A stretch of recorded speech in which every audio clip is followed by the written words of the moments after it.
Good afternoon, everyone.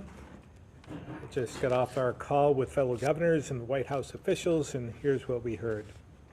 First, they shared the latest on the progress on approving the vaccine for those under 12, which will be a major step forward when it comes. Dr. Fauci reported that clinical trials for vaccines for those 11 and under are going well, and that Pfizer will have enough data to submit for an EUA by as soon as early or mid-September. At that point, it would be in the FDA's hands on the regulatory side. It's important to note that on the logistical side, things will be a bit different. There will be a dedicated supply due to the dosage being lower for younger kids than we're using now for those 12 and over. But on the other side as well, there is plenty of supply available. We also heard about the FDA's full approval of the Pfizer vaccine, which governors have been advocating for on these calls for quite some time. We know there are many who haven't been vaccinated yet and have said one thing holding them back was that the vaccine was only approved under emergency authorization. Now, with the FDA's approval of the Pfizer vaccine, they've confirmed what we already know, that vaccines are safe, effective, and can save your life. So, if you've been on the fence, I hope this news will help inspire you to join well over 400,000 of your fellow Vermonters and get vaccinated. It's the single most important thing you can do to protect yourself and your community. Next, as you'll see in Commissioner Pieciak's modeling report, although COVID cases have increased in Vermont, the rate of the increase continues to slow, which we believe means that we'll begin to see the same decrease other countries have experienced with Delta very soon. Only a fraction of a percent of vaccinated Vermonters have gotten COVID, and despite what you may have read, the gap between vaccinated and unvaccinated cases continues to widen, meaning unvaccinated cases are going up at a higher rate than vaccinated cases. As well, when you're reading about these numbers, and they're only broken down by vaccinated versus unvaccinated, it's not a fair comparison or analysis. As you know, the number of people who are vaccinated in Vermont significantly outnumber those that aren't. So you can't just compare the total number of vaccinated cases to unvaccinated cases. You have to look at the rates, which show you that vaccinated cases are just a very small percentage. The evidence is clear. Being vaccinated significantly reduces your risk of getting COVID and experiencing more severe outcomes in the unlikely event that you do contract it. Next, we'll be discussing the return to school, and we're joined by Deputy Secretary of Education, Heather Boushey, as well as State Epidemiologist Patsy Kelso to share some important information. But first, I want to remind folks how important it is that we're returning to full in-person instruction 5 days a week. We know that in-person instruction is important to our kids, and Vermont has had more in-person instruction than most, even over last year. That's why earlier this month we issued our recommendations to school districts on how to safely return to class. First, we believe and strongly recommend that masks be required for all students of all ages at the start of the year. For students under 12 who are currently ineligible for the vaccine, we are asking districts to mandate masking until they're approved to receive the vaccine and are fully vaccinated. As you know, without a state of emergency in place, the state cannot require this unilaterally, which is why, weeks ago, we issued our recommendations to districts to give them time to implement at the local level. We believe this common sense approach will allow our kids to get back on track and make up some of the lost ground in a safe and productive way. And when we reach a time when vaccines are approved for those under 12, I'm confident we can continue to show the nation how it's done, lead on vaccination rates, and reduce remaining mitigation measures. Again, Secretary Boucher and Dr. Kelso will provide more thoughts, but next I'll turn it over to Commissioner Pieciak for the data presentation.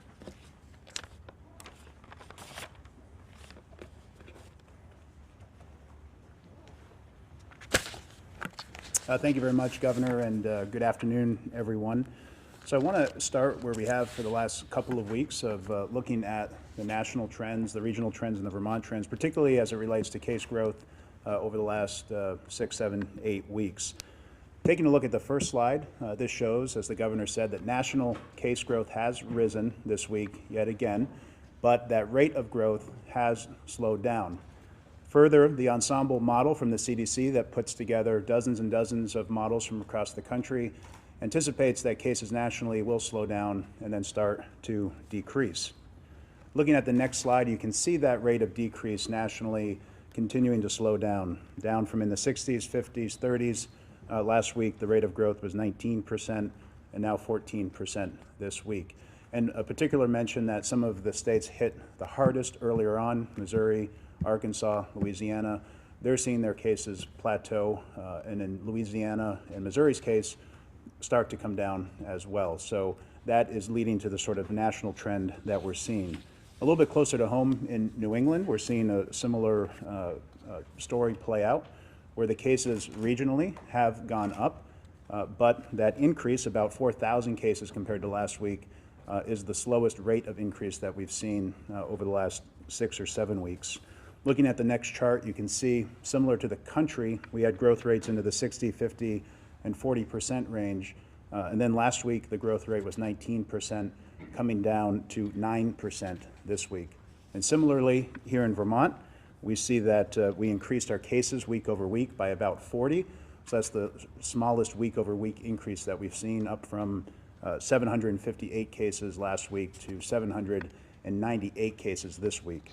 So again, if we look at what that means for the growth rate, we can see here in Vermont the same trend where the growth rate increased as cases were increasing more quickly, leveling out, and then that rate of growth falling down. So the next week, we really want to look at the data closely in anticipation of the case rate not just slowing down, but cases actually starting to decline as well. When you look at the next slide, this is the reproduction rate. We talked about this a lot throughout the pandemic, but you can see that Vermont's reproduction rate was increasing early on during this wave. Basically, for every person that's infected, how many other people will that person infect?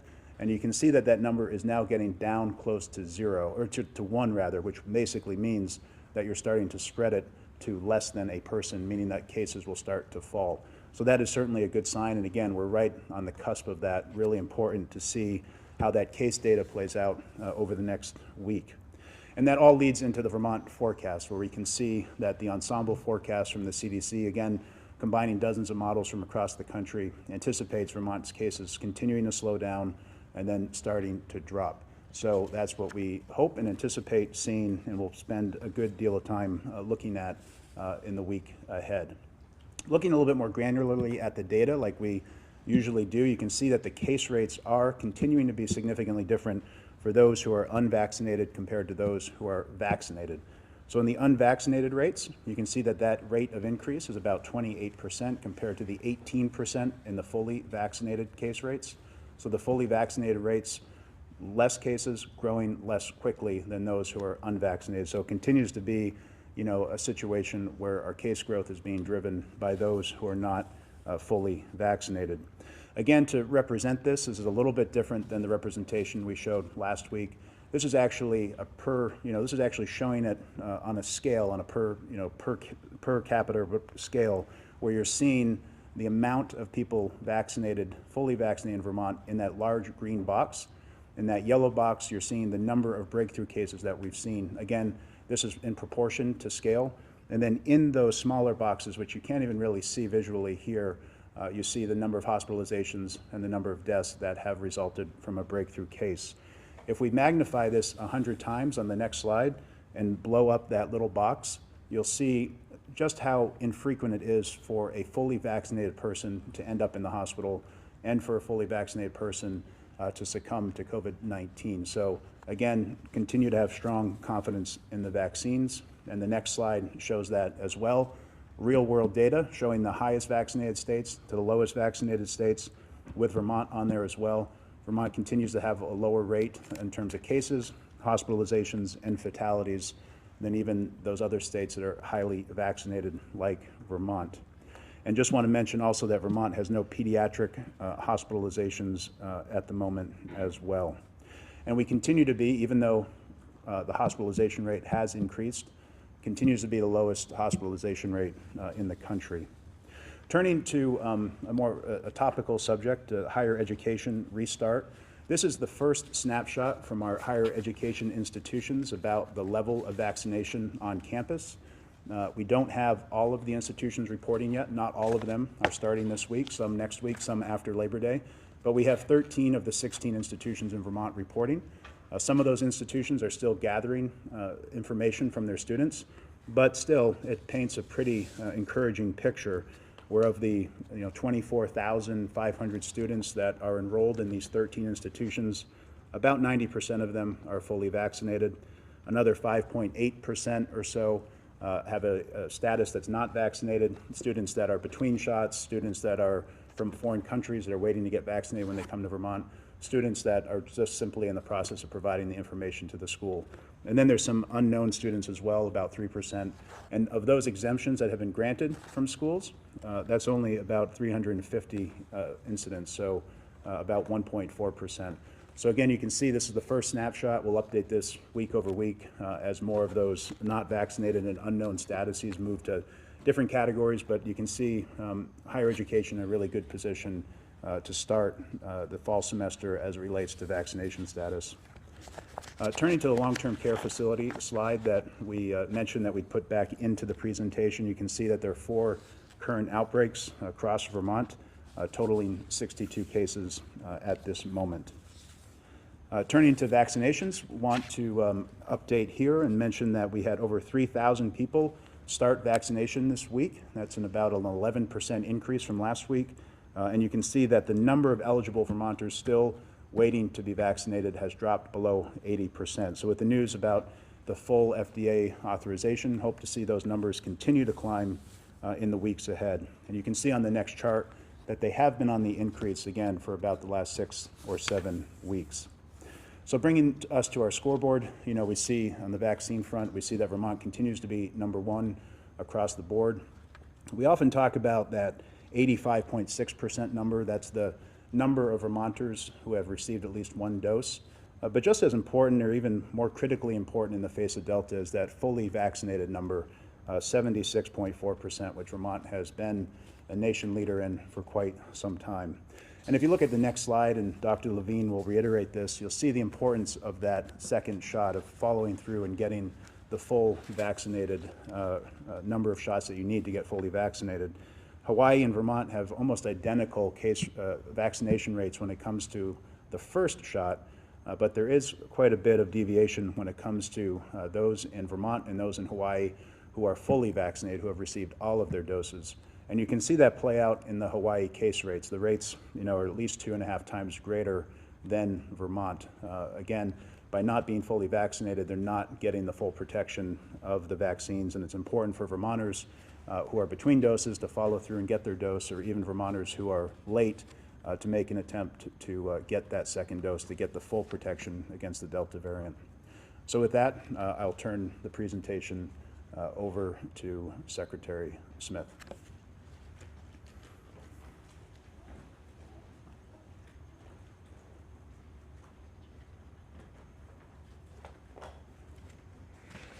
Thank you, Commissioner Pieciak, and good afternoon, everyone.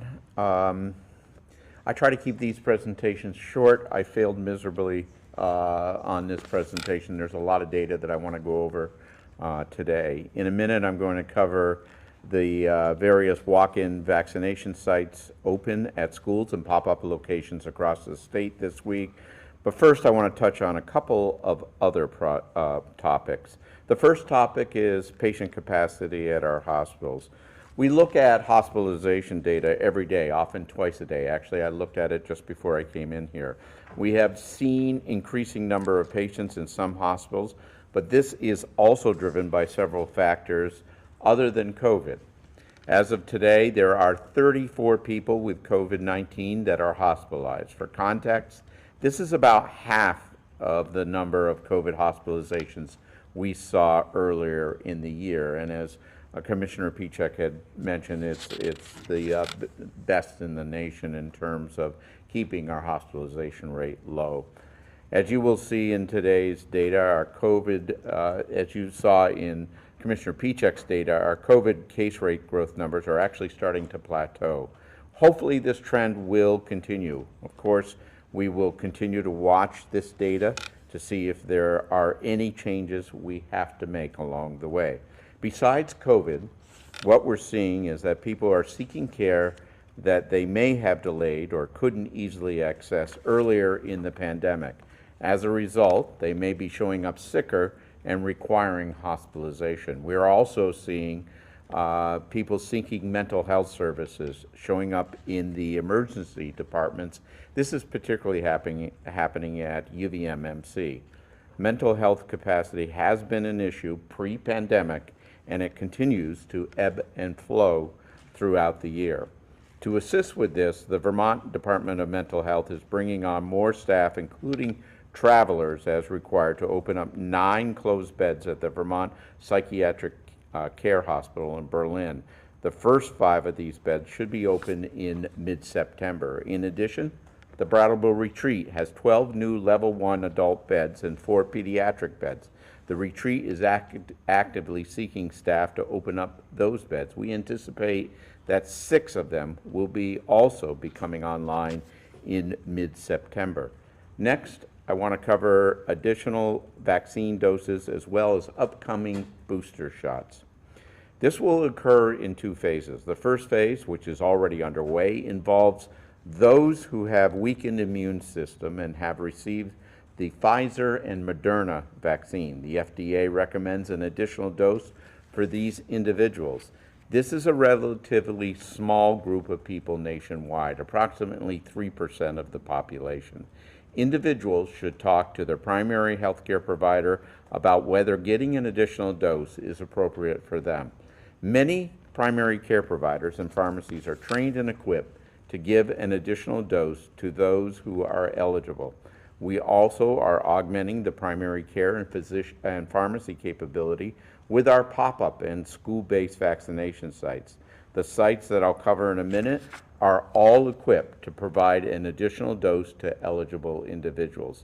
These are walk-in only sites, and you will have to self-attest that you qualify when you go in.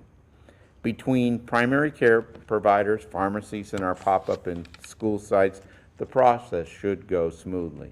Now, on the second phase that I mentioned, the federal government has recommended booster shots for the general population.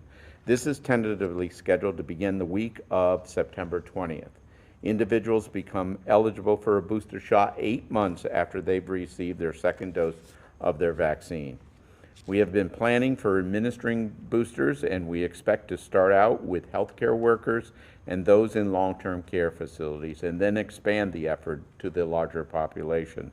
We have the experience, the infrastructure, and the partnerships needed to do this phase efficiently. As was the case when we had the mass vaccination effort starting back in the spring, we'll be leveraging our hospitals, pharmacies, EMS personnel, the National Guard, state employees, and healthcare providers. And this time around, Vermonters will have even more options as primary care offices join the effort. Boosters are currently recommended for those who receive the Pfizer and Moderna vaccines. The federal government is gathering more data on Johnson & Johnson vaccine in the coming weeks. If vaccinations are approved for those that are 2 to 11 age range, we may use some of the same infrastructure in addition to our school-based clinics and pediatric and other primary care practices to get children vaccinated. Turning to the vaccination rates, as you saw in Commissioner Pieciak's presentation, 85.6% of eligible Vermonters have received at least one dose of the vaccine. 76.4% of all eligible Vermonters are fully vaccinated. You can walk in and get vaccinated at most local pharmacies, including those in grocery stores. You can also visit pharmacy locations at UVM Medical Center, the Community Health Centers of Burlington, Northwestern Medical Center, and the Southwestern Vermont Medical Center. In addition to those options, we continue to offer school-based and pop-up clinics each week.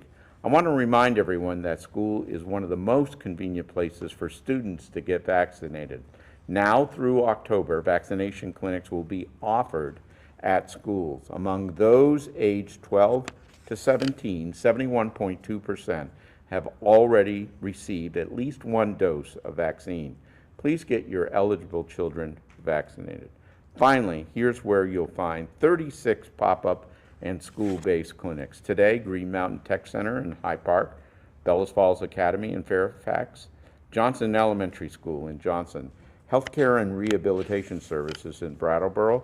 Tomorrow, August 25th, Brattleboro Union High School in Brattleboro, Oxbow High School in Bradford, the Woodstock Inn in Woodstock, Wells River Chevrolet in Wells River, Putney Fire Department in Putney, 1113 Barry Montpelier Road in Berlin, and the Waterbury Ambulance in Waterbury Center. On Thursday, August 26th, South Burlington High School in South Burlington, Barrytown EMS in Barry, Rutland, the Rutland District Health Office in 88 Merchants Row in Rutland, Healthcare and Rehabilitation Services in Springfield, Waterbury Farmers Market in Waterbury. On Friday, the Caledonia County Fair in Lyndonville, the Champlain Valley Fair in Essex Junction, the Bonneville Fair in Bonneville, the Newport Waterford Plaza in Newport, Middlebury Union High School in Middlebury, Blue Mountain High School in Wells River, St. Johnsbury Academy in St. Johnsbury, and again, 1311 Barry Montpelier Road here in Berlin. On Saturday, Caledonia County Fair in Lyndonville, the Chandler Center for Arts in Randolph, the Highland Center for Arts in Greensboro, the U32 High School in Montpelier, the Richford High School in Richford, again, the Bonneville Fair in Bonneville, the Champlain Valley Fair in Essex Junction, the West Fairleigh Old Home Day in Fairleigh, and then on Sunday, Caledonia County Fair in Lyndonville, the Crossick Brook Middle School in Duxbury, Virgin's High School in Virgin's, Champlain Valley Fair again. Please take advantage of the opportunities to get vaccinated. As you can see, we've provided ample opportunity out there to get vaccinated at very sort of high traffic areas.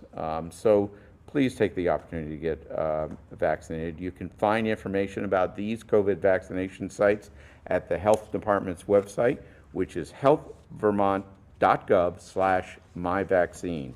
I'll now turn it over to Dr. Levine for, I'm turning it over to Heather. Heather, you're up.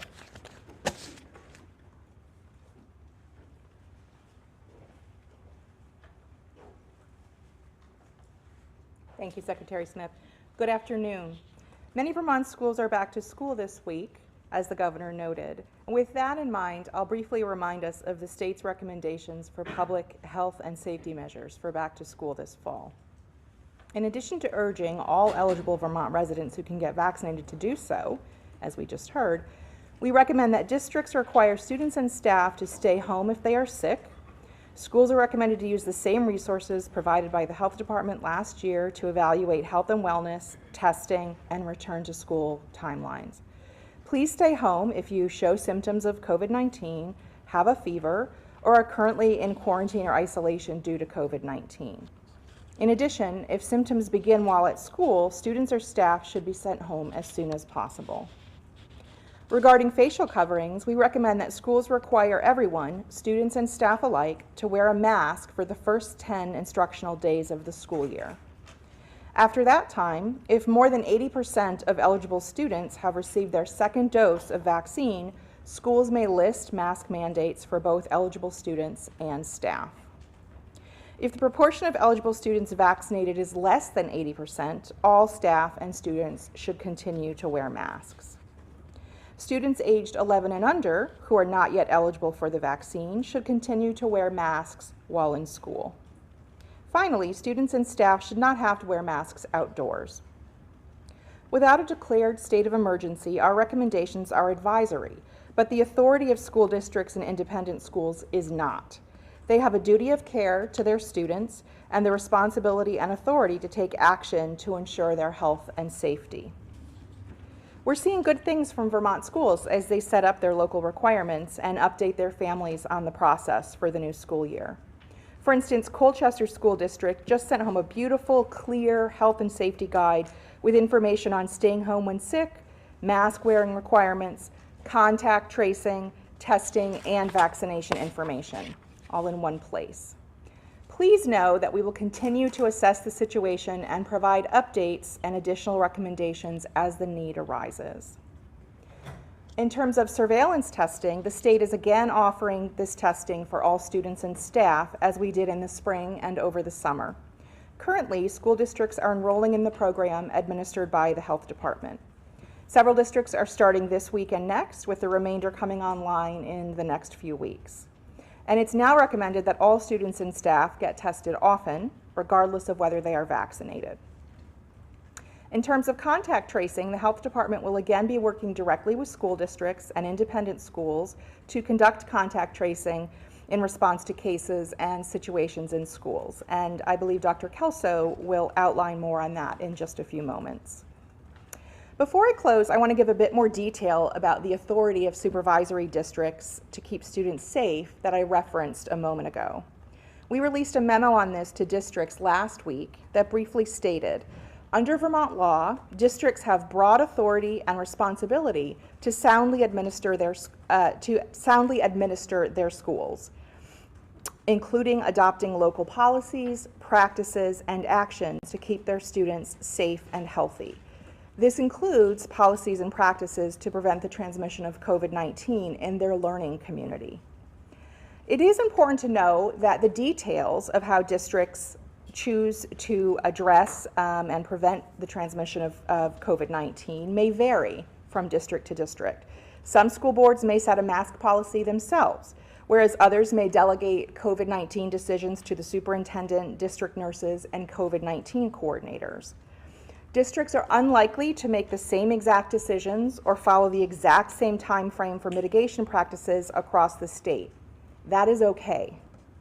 What is important is that local school officials are stepping up and exercising their local authority and responsibility to make the health and safety decisions that work for their community.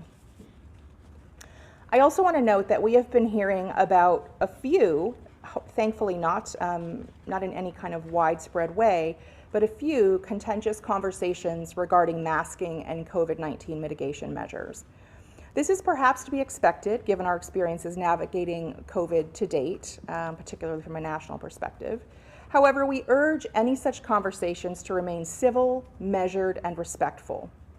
Again, school boards, school administrators, and educators are working hard and making decisions in the best interests of health and safety for everyone. You can disagree with their decisions, but it is not okay to threaten or intimidate them. And threats of violence are never acceptable. I also ask that folks please not disrupt the start of school in any way. Activities that disrupt the school day or interrupt learning time deprive our students of the stability and connection with their teachers and peers that they all need as we start the new school year. Ultimately, such activity just isn't fair to our kids. Finally, I'd like to end on a note of optimism. It is truly great that we're able to start the school year in person with a streamlined set of common sense safety and health measures. It's not something folks can take for granted in other parts of the country, and the fact that we're starting from a good place here in Vermont is due to our collective efforts over the past 18 months, and the fact that so many Vermonters stepped up and got vaccinated when it was their turn. As both an educator and a parent myself, I can say that it's incredibly valuable to have kids returning to the classroom, to PE and sports, to music and drama, and all the many other extracurriculars available. and also more generally to spending time together with their friends, which we know is incredibly valuable in the context of learning and development for our students. We're hearing from educators, parents, and community members that students are excited to return to school with less worry and restrictions than there were last year. And I just want to say that I'm profoundly grateful to everyone who worked so hard to make this possible. I will now turn the podium over to Dr. Kelso.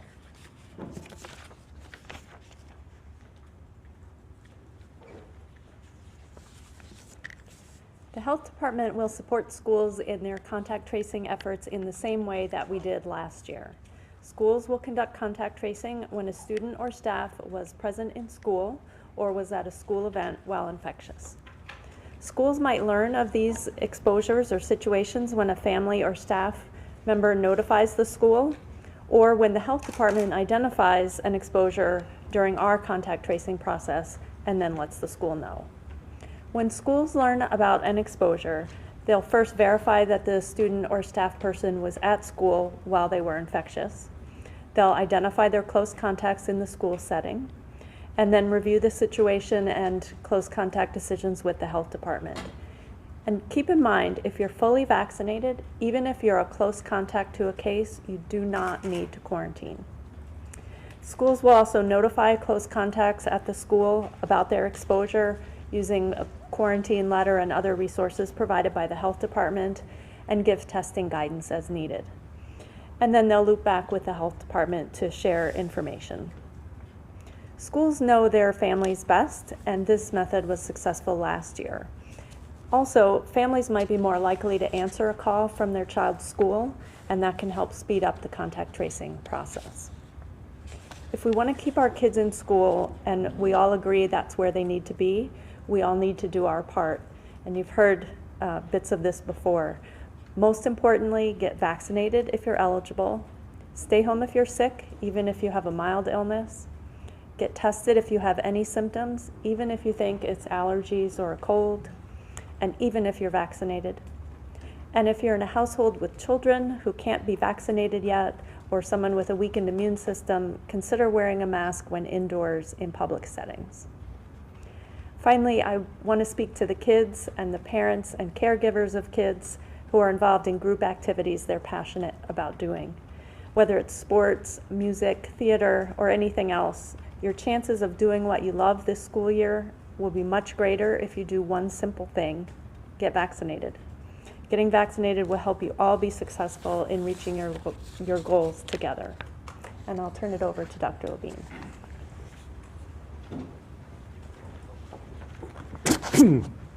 Thanks, Dr. Kelso. So the Delta variant continues to drive COVID activity in the U.S., including here in Vermont.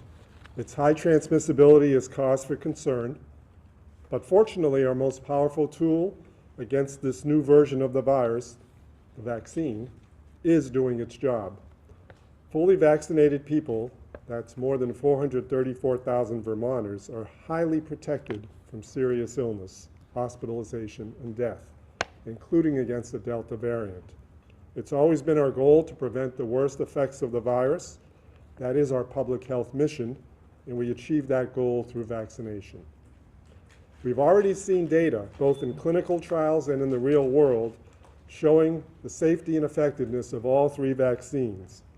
But as you've all heard, the Pfizer vaccine reached an important milestone yesterday with full approval from the FDA for people 16 and older.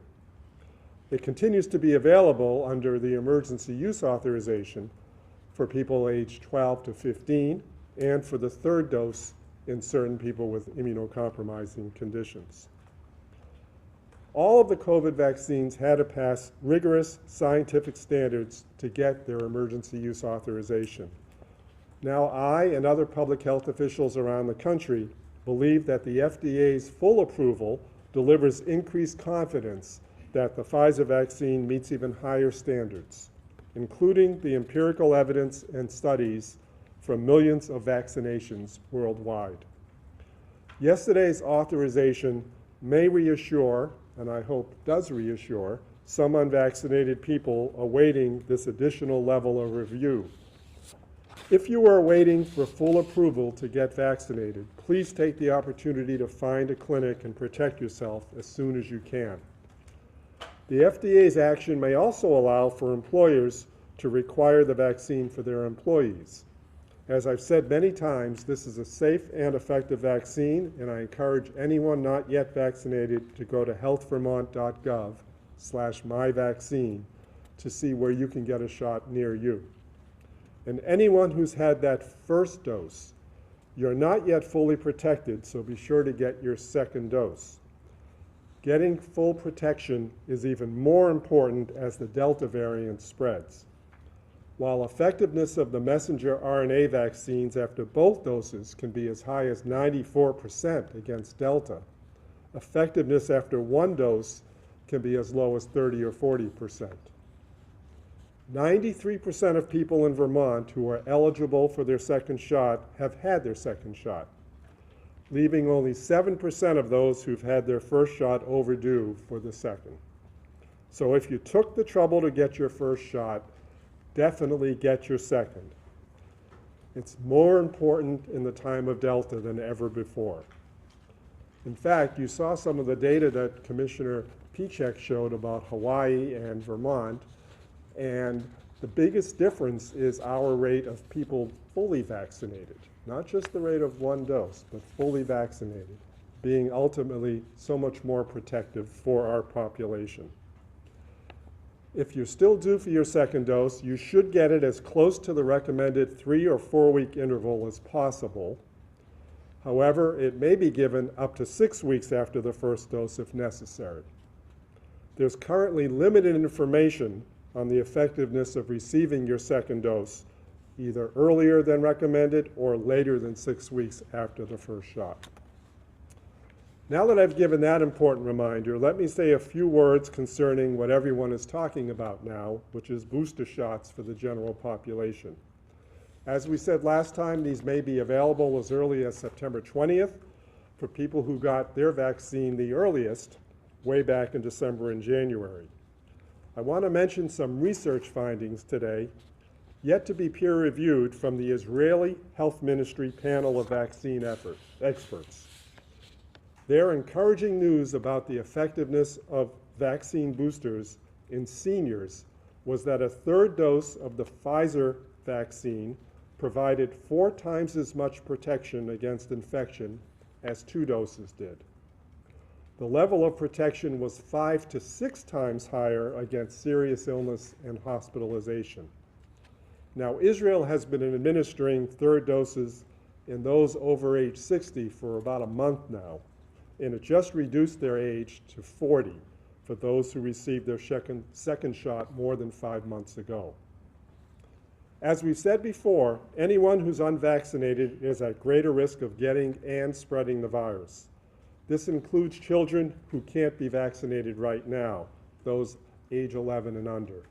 Fortunately, in Vermont, our rates of vaccination among people who are eligible are high enough that will help reduce the spread. But as you've heard, we will likely see cases in schools this fall, just as we're seeing cases in other parts of our communities right now, whether that be workplaces, childcare, summer camps, healthcare settings. The students and teachers who go to school every day represent the communities they come from and the level of transmission of virus in those communities. But there is some good news. If the Delta variant trends hold, we believe, as you saw on the slide, that this surge may last weeks and not months. Once cases do go down, they should also become less common in our communities and schools once again. In the meantime, we all believe it's important for children to have and enjoy as normal an educational experience as possible in school, keeping up social connections and activities.